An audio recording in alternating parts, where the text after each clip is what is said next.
Hola, muy buenos días. Buenos Hola, días. buenos días. ¿Cómo han estado? Bien, sí, Bien, señor. ¿y usted? Qué bueno. ¿Y usted? Bien, también. Gracias.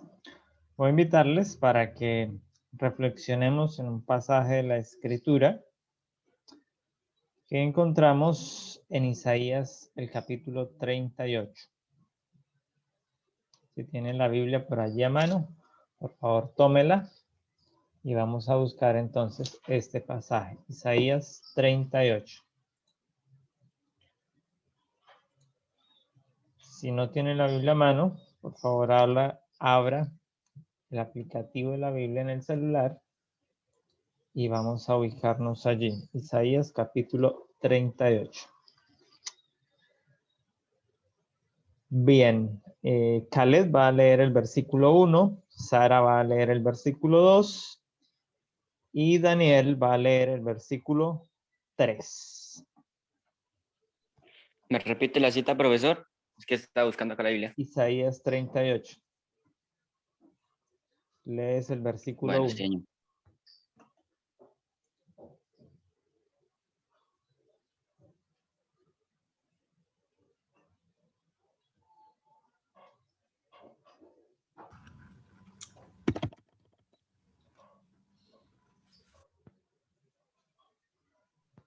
Buenos días. Ya la encontré. Listo, por favor, léelo. Escuchamos. Isaías 38, versículo 1. En aquellos días Ezequías enfermó de muerte, y el profeta Isaías, hijo de Amós, vino a él y le dijo: Esto dice Jehová: ordena los asuntos de tu casa, porque vas a morir, ya no vivirás. Bien. Entonces Ezequías volvió su rostro a la pared y oró al Señor. Dijo, oh Señor, te ruego que te acuerdes que anduve fielmente ante ti, con íntegro corazón, y que hice lo que ha sido agradable ante tus ojos. Y lloró Ezequías con gran llanto. Muy bien, gracias. Allí encontramos a un hombre que era líder de una nación, del pueblo de Judá, que era el remanente del pueblo de Israel. El pueblo de Israel eran lo que se consideraban 12 tribus, descendientes de Jacob, y que en la liberación del Éxodo, Moisés lidera esas 12 tribus para ingresar a la tierra de Canaán. Josué ingresa a la tierra de Canaán con las 12 tribus y ese es el pueblo de Dios. Sin embargo, después de los reinados de David y de Salomón, las 12 tribus se parten en dos pueblos básicamente. Unas que serían el pueblo del reino del norte, que llevarían el nombre de Israel, y dos que quedarían al sur, que llevarían el nombre del reino de Judá. En este momento, en este pasaje donde estamos, encontramos a las dos del sur que estaban siendo lideradas por Ezequías. Ezequías era el buen rey de las dos tribus del sur, porque las 10 del norte ya no existían en la historia, habían sido conquistadas por los asirios y los asirios habían llevado a los israelitas, los habían dispersado por toda la tierra. Y eso quedó así hasta el día de hoy. La historia nos dice que esas 10 tribus se perdieron porque los asirios lograron destruir esas 10 tribus. Judá estaba teniendo una amenaza también de Asiria, pero Dios había prometido protegerlos, resguardarlos del ataque de los asirios. De hecho, si usted lee el capítulo 37, los asirios estuvieron a las puertas de tomar Jerusalén, pero Dios le dijo que no se levantaría saeta contra Jerusalén. Y evidentemente Dios envió a su ángel que mató a 185,000 de los soldados asirios. El rey quedó devastado, el rey Sennacherib se regresó a su tierra, a su casa y entró al templo a orar, y allí sus mismos hijos lo terminaron matando. Es después de esos hechos que entonces encontramos a Ezequías ahora enfermo, y estaba enfermo de muerte, dice el texto. O sea, la enfermedad no era muy fácil. Muy posiblemente podríamos decir que tendría una enfermedad que lo había postrado en cama y no podía levantarse. Y Dios le envía al profeta Isaías y le da un mensaje que le dice que sus días han llegado a su final, que debe ordenar su casa, es decir, debe designar quién va a gobernar después de él para preservar las dos tribus, porque él había gobernado por varios años y había hecho un buen trabajo. Israel, las tribus del sur, el pueblo de Dios se preservaba porque era fiel, porque el rey había sido fiel. El padre de Ezequías no había sido así de fiel. El rey Acaz había sido un rey malo, un rey perverso que había llevado al pueblo a la idolatría. Pero Ezequías hizo lo contrario. Ezequías lo regresó a Dios y ahora estamos aquí encontrando que Dios ama a Ezequías y le envía a su profeta y le dice, arregla las cosas porque llegó tu cita. Pero Ezequías ora a Dios y le pide que lo sane, que lo restaure. Y si usted sigue leyendo, va a encontrar que Dios le contesta esta oración. Aún antes de que Isaías saliese del palacio, Dios vuelve a darle un mensaje, le dice, regresa y dile a Ezequías que su oración ha sido escuchada. Sin embargo, ahí se contraponen los designios de Dios con los deseos humanos. ¿Cuál era el designio de Dios? Que la vida de Ezequías había llegado a su fin, como un rey bueno, como un rey ejemplar. Pero los deseos de Ezequías eran diferentes, no estaban conforme a la voluntad de Dios. No aceptó que tenía que morir allí y pidió que se le sanara. Dios le concedió esto, pero fue para la desgracia de Ezequías y para la desgracia del mismo pueblo, porque esto llevó a que Ezequías no honrase a Dios. El milagro se difundió por las comarcas vecinas, llegó al oído de los babilonios quisieron saber quién era Ezequías, cómo era que había sido sanado, quién lo había restaurado, pero Ezequías no honró a Dios. Si leemos el capítulo 39, encontramos que Ezequías desconoció quién era el que le había hecho ese milagro, quién lo había restaurado, quién le había agregado 15 años más a su vida. Y de esa manera entonces ya encontramos en el resto del libro que viene Babilonia y se lleva a los israelitas y conocemos la historia entonces de Daniel, sus amigos en Babilonia. Por lo tanto, no fue conveniente estos 15 años más. ¿Qué puede ocurrir con nuestra vida en correlación con esta historia? Que muchas veces nosotros queremos someter a Dios a nuestros deseos.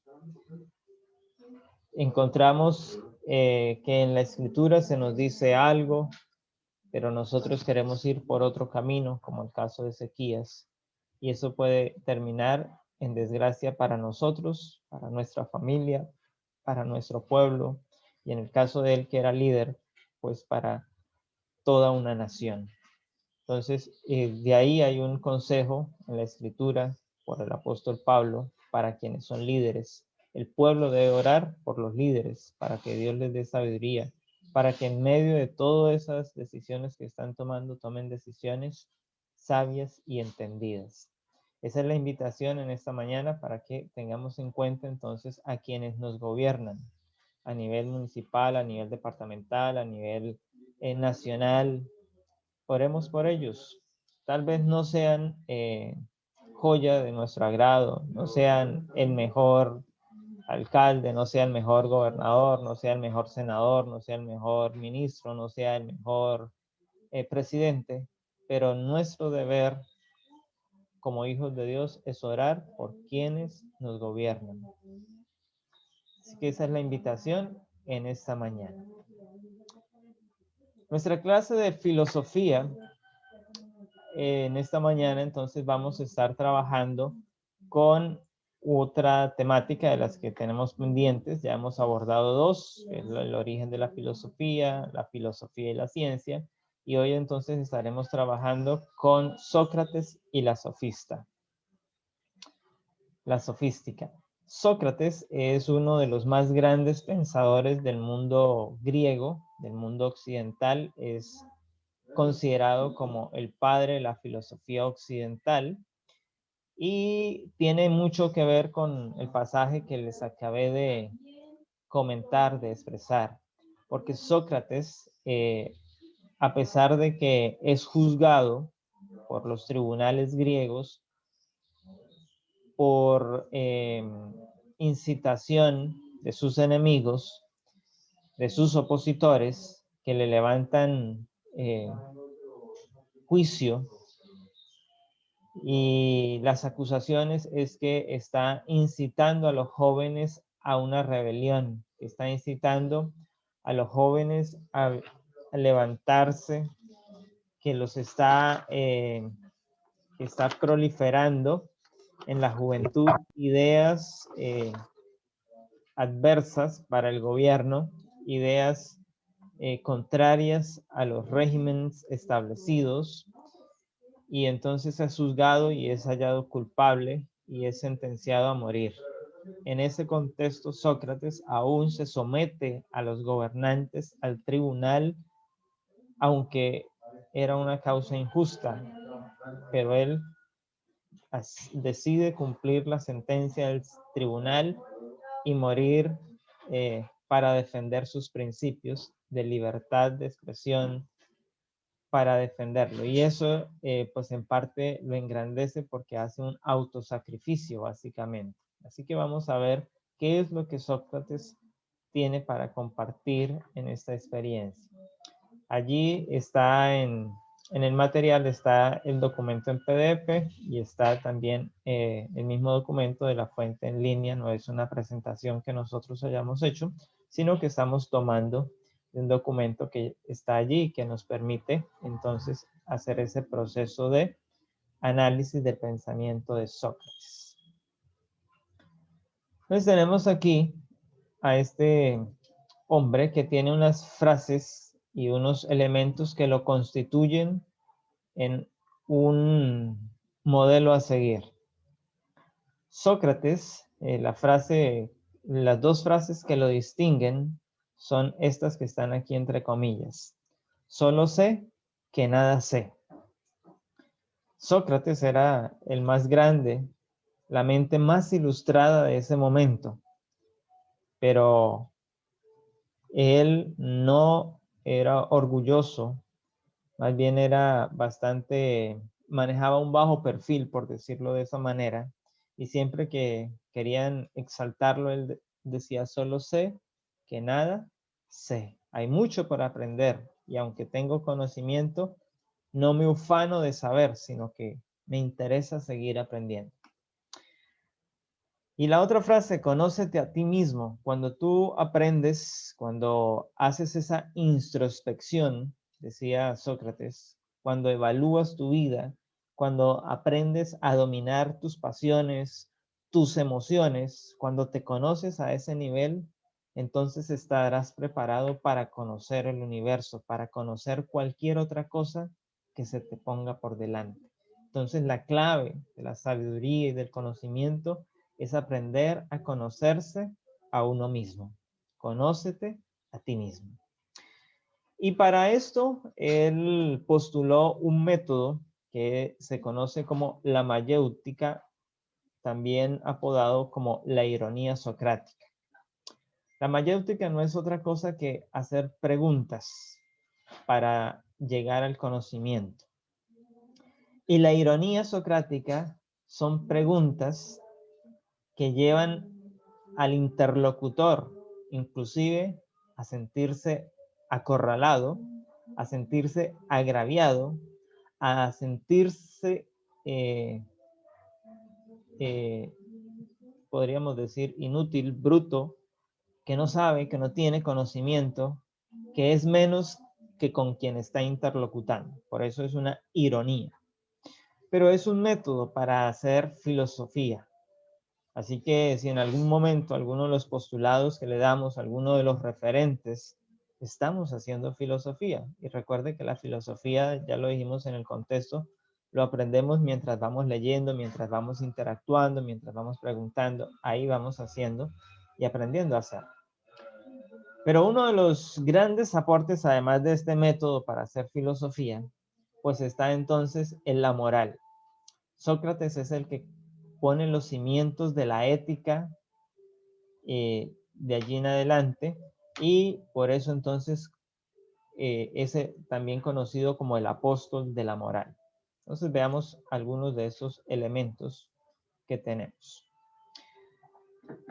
¿Cuándo vivió Sócrates?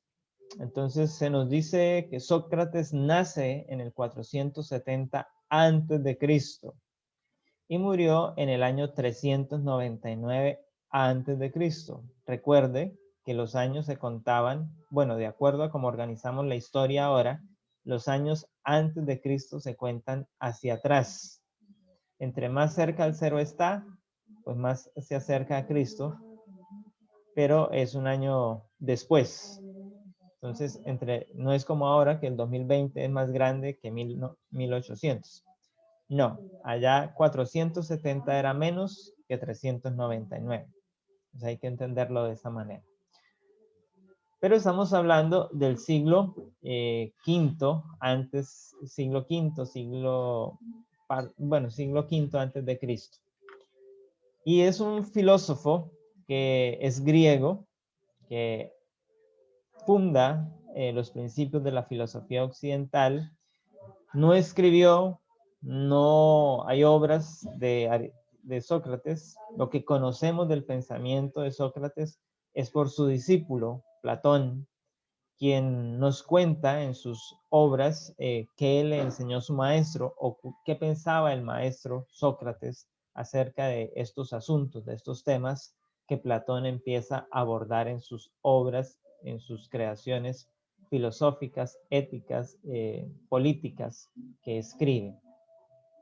Y por eso, entonces, Platón también le enseña a Aristóteles lo que aprendió de su maestro, y por ello ellos tres se consideran entonces el fundamento de la filosofía griega, de la filosofía occidental.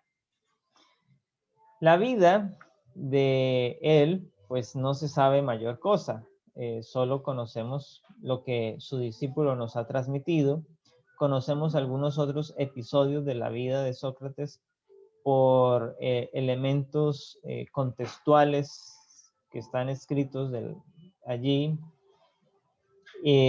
pero no conocemos al detalle, al dedillo, la vida de Sócrates. Es una vida más bien desconocida. Fue un hombre extraordinariamente culto, es decir, era preparado y buscaba prepararse cada día más. El diálogo fue lo que él dedicó la mayor parte de su vida a dialogar con los ciudadanos, a estar allí en esa parte y poder compartir con ellos, pero mientras compartía con ellos, pues aplicaba el método mayéutico, empezaba a hacerles preguntas. ¿Por qué llueve? ¿Y por qué el agua cae hacia abajo? ¿Por qué no va hacia arriba? Y las personas pues terminaban enojadas con él porque les inquiría de esta manera. Entonces, eso llevaba a desarrollar esto. En el campo de la moral, entonces el pensamiento de Sócrates se centraba en la virtud. ¿Qué es la virtud? Es esa capacidad entendida como un conocimiento, como un saber actuar bien. Es la virtud para actuar moralmente bien. Entonces Sócrates se reunía en la plaza, en todos los lugares siempre lo estaban abordando, los jóvenes, los políticos, para preguntarle asuntos que tenían que ver con este tema de la virtud, de la moral. De ahí que para él la maldad sea un sinónimo de ignorancia. Es decir, si usted está actuando mal en un determinado caso, es porque usted es ignorante, porque no se preocupó por aprender, porque no indagó cómo actuar, no quiso conocer todas las causas y por eso entonces actúa erróneamente, actúa mal. Entonces, la virtud, por ende, entonces está relacionada con la sabiduría y para Sócrates virtud y sabiduría irían tomadas de la mano, por lo cual se entenderían como sinónimas. Se obra mal por ignorancia. Entonces, el saber es el que capacita para la vida. Por eso necesitamos aprender. Es necesario que usted como estudiante no solo esté aprendiendo para sacar un 100 en la clase de filosofía, sino para que usted esté tomando estas lecciones de vida para la vida, que se queden con usted, no solo se queden para el examen ahorita de primer periodo, sino que queden en su mente, queden en su vida y usted pueda practicarlas, pueda tomar estos elementos y pueda llevarlos entonces a la praxis, a interactuar con ellos.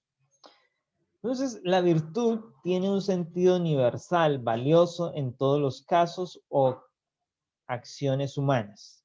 Y entonces viene aquí que la virtud no es algo externo, social, sino que es interno, es intrínseco al individuo, es parte de la persona. Conocimiento solo lo adquiere una mente, un individuo. Y ese conocimiento pues lo hace único dentro de un grupo social. Y aquí se nos coloca un ejemplo.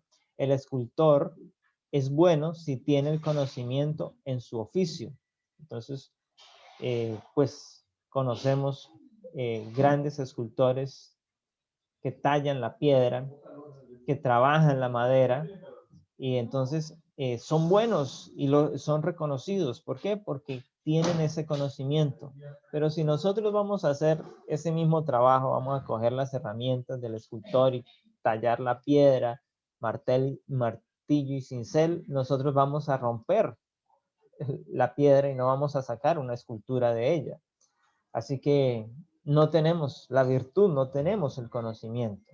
Es lo que nos plantea Sócrates desde ese contexto de la virtud. Por lo tanto, entonces la virtud es el producto de mi conciencia y esta ha sido sabido elegir aquello que es valioso, válido en todas las situaciones, puesto que tiene como base el conocimiento o la razón.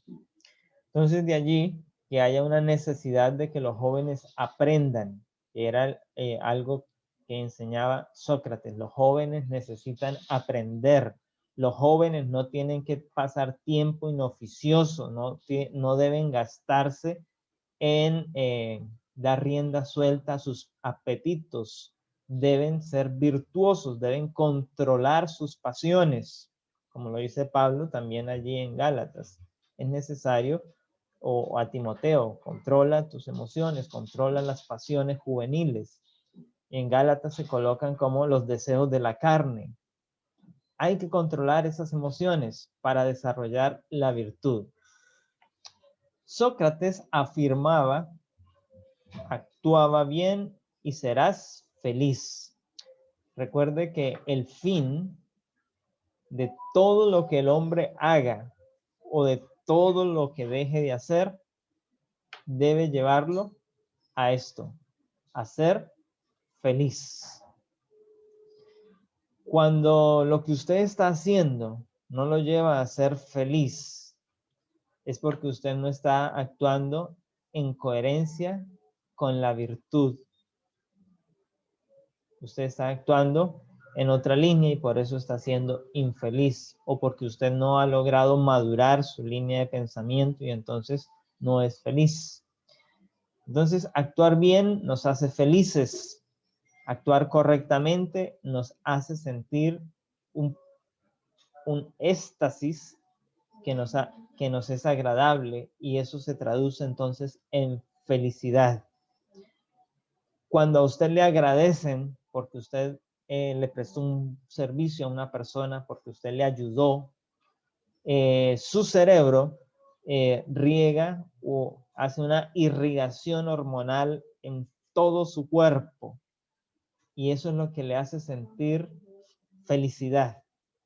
Entonces, es un dopaje de manera natural que actúa en nuestro cerebro sobre nuestro cuerpo y está relacionado con esto. Entonces, hay que ser virtuosos. El hombre virtuoso es aquel que busca la felicidad de todos practicando la virtud, es decir, practicando el bien. ¿Busca qué? La felicidad de todos. ¿Cuál es la característica de los hombres hoy? Que buscan la felicidad propia. Usted encuentra parejas, es que él no me hace feliz. Y en el contexto del matrimonio, de la pareja, cada cual vive para hacer feliz al otro, no para hacerse feliz a sí mismo.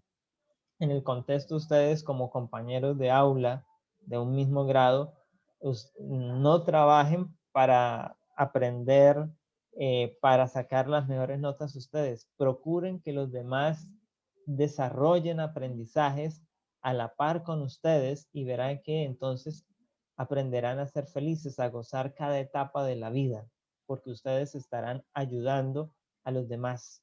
Como seres humanos, naturalmente fuimos diseñados para ser benevolentes, para ser misericordiosos, para ser compasivos, para ser solidarios con los demás. Lamentablemente la sociedad en que vivimos, que es una sociedad muy similar a la sociedad donde vivía Sócrates, nos está colocando parámetros contrarios, parámetros egoístas. ¿Por qué? Porque el pecado se ha hecho acrecentar en el día a día y cada uno busca el ego propio, la satisfacción propia, la felicidad propia y no la felicidad del otro, no el crecimiento del otro, no el beneficio del otro. Por lo tanto, entonces estamos socavando los principios del mismo cristianismo. Aquel que conociendo la justicia, la verdad, el recto obrar en cada momento, hace que su conocimiento o sabiduría dirija todos sus actos. Y eso era lo que practicaba Sócrates en su vida. Solo así la voluntad de cada individuo coincide con la voluntad del Estado y el bien particular con el bien colectivo. Ahí entonces se logra la felicidad de todos. Ahí todos progresan, ahí todos se benefician. Pero ¿por qué no pasa eso hoy en día? ¿Por qué el político que llega a, a ocupar este puesto solo piensa en llenar sus bolsillos y no servir al pueblo desde ese cargo gubernamental al cual ha sido llamado a servir? Justamente porque nos hemos separado de la moral, de la virtud. Sócrates, por lo tanto, es el fundador de la ética como una reflexión organizada, como una ciencia de principios necesarios y universales. ¿Qué es el método socrático o la llamada mayéutica o ironía socrática? Ese es simplemente preguntar. Consiste en interrogar a las personas sobre sus propios conceptos. Oye, ¿qué es la vida? ¿Por qué cree usted que la vida es eso? ¿Por qué? ¿Para qué? Y seguir preguntando.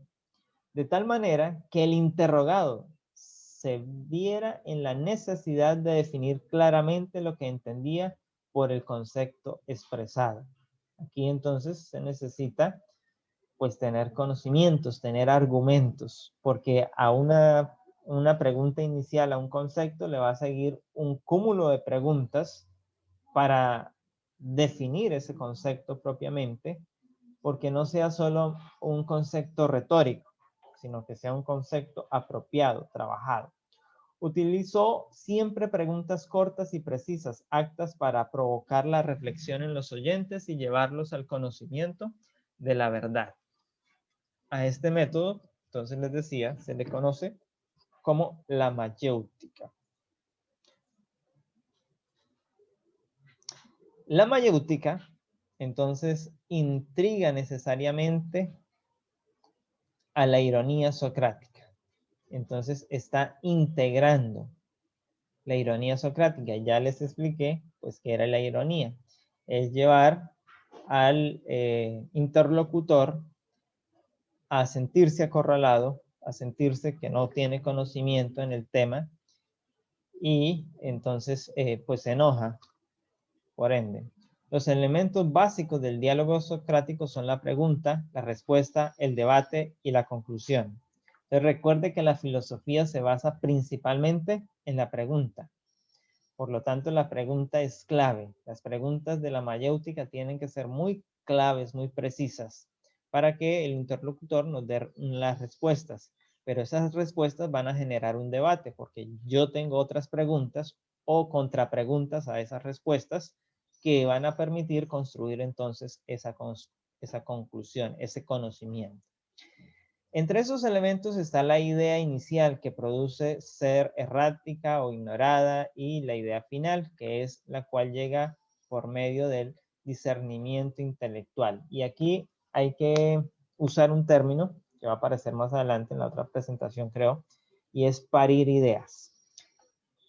Generalmente, para Sócrates, tomar el primer concepto sería equivocado porque normalmente partimos de un error, de una concepción, de un prejuicio, y entonces hay que llegar a la idea final, y eso se hace mediante esas preguntas, mediante ese debate, y es así que hay que llevar a la mente con quien estamos interlocutando, con quien estamos dialogando, a que produzca conocimiento. Y para eso se conoce como parir ideas.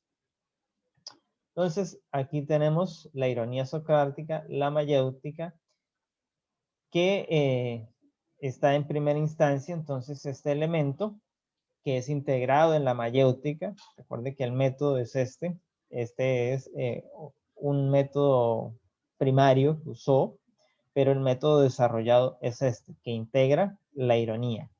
Y a la hora de parir esas ideas, es necesario hacerlo nacer, parirlo, como la partera hace nacer a un niño. Entonces la mayéutica es esa partera que hace parir ese conocimiento. Y ese conocimiento, entonces, tiene que ser verdadero. En griego se utiliza la palabra aletheia, que traduce verdadero. Es la fase de la conclusión en la cual el estudiante se hace dueño de la verdad que ha descubierto. Aletheia, por tanto, se traduce como el no estar oculto, lo que es evidente. Entonces ahí tenemos esos principios, esos elementos. El conocimiento socrático. Sócrates era irónico, ¿no? Por eso su método inició con la ironía. Y la ironía no es otra cosa que burlarse de su oponente, de su rival. Y en este caso, pues, de aquellos que se llamaban sabios en Grecia. Sócrates se burlaba de los sabios que pretendían saberlo todo y estimaban como señal la verdadera sabiduría. Y justamente es a ellos a quienes él inquiría y con quienes ellos debatía principalmente para hacerlos quedar en ridículo frente al resto del pueblo y determinar que, aunque se llamaban sabios, pues realmente no lo eran, no tenían ese conocimiento del cual ufanaban o proclamaban. Y ahí es donde nace entonces la célebre frase de solo sé que nada sé. Sócrates enseñaba que se debe partir de la ignorancia, del no conocer.